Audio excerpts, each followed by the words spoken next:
What up, world? Media arts specialist D.Bail, media arts specialist / educational technologist. What's up, everybody? Yeah, man, I just finished wrapping up a master's degree in educational technology with a STEM certificate, and I am extremely excited about the future. Everything that is encompassing technology today, from AI to Chat GPT to virtual reality to augmented reality to coding to STEM. I am privileged and I'm blessed to have gained knowledge in one of the hottest fields in the world today on a global level, global scale. But I had a testimony and I wanted to talk to y'all today a little bit about what happened, you know what I mean, and how this journey has progressed. And this is the third vlog that I'm shooting. It has been very exciting and very intense 2 years of learning. Yes, I did get the 4.0. I finished with a 4.0. I'm happy about that, right? And it's not so much a braggadocious thing. And it's not like I'm saying that to stunt or nothing like that, but you gotta understand, like, I feel like high school and even my undergrad, I didn't really work to my full potential. When I finished my undergrad in media arts, although for my major, I had a 3.0, overall, I only had a 2.4. And my main goal was just to kind of get out of college, doing the undergrad. So I didn't really think much of the GPA at the time because I was like, yo, as long as I got a college degree, that's really what matters. Plus I'm going into the entertainment field. I don't think they're really gonna care about GPAs. I kind of just did what I had to do to get out, right? And then you get into the entertainment business, and I've had some great successes in the past 20 years, but it's definitely a tough business. And there are not a lot of full-time positions in the entertainment industry, just being real. And the pay for a lot of those part-time positions are not the greatest, right? You're there because it's the potential, it's the opportunity.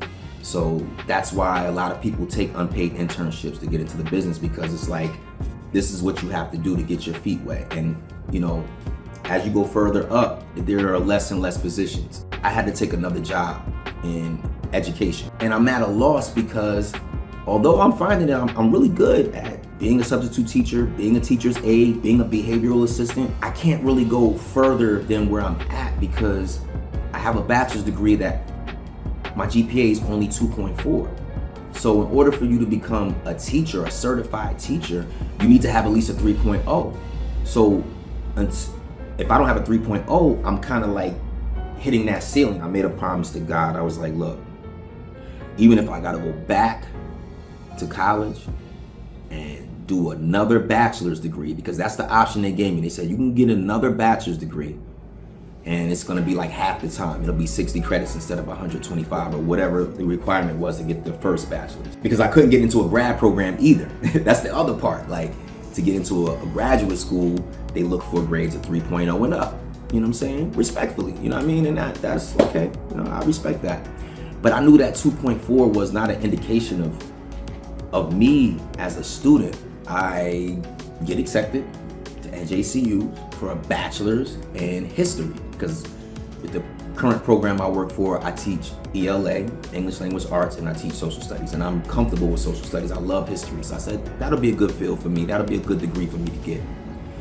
So I set up the classes, registered, tuition waiver, everything, you know what I'm saying? And then, like, maybe like 3-4 weeks before class was supposed to start, I got a call from one of the student advisors at NJCU.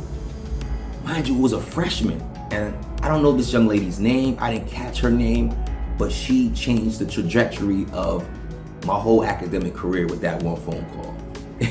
And all she said was, you already got a bachelor's degree. Why are you going back to get another one? And she said, look, if you want to keep the history classes, you want to start the bachelor's all over again, it's all good. I just think you should make some other calls. And I'm like, in my mind, I'm like, I done called everybody, I done spoke to everybody. And I just got closed door after closed door after closed door. I started looking into like the graduate programs at NJCU, just out of curiosity, like, let me just look through, see what kind of master degrees they offer, and if there's anything that like grabs me, you know what I'm saying? Like, if there's somebody I can reach out to, was shot in the dark. I started looking at the curriculum for educational technology. And there's certain things that are like popping out to me. Podcasting, animation, and screencasting.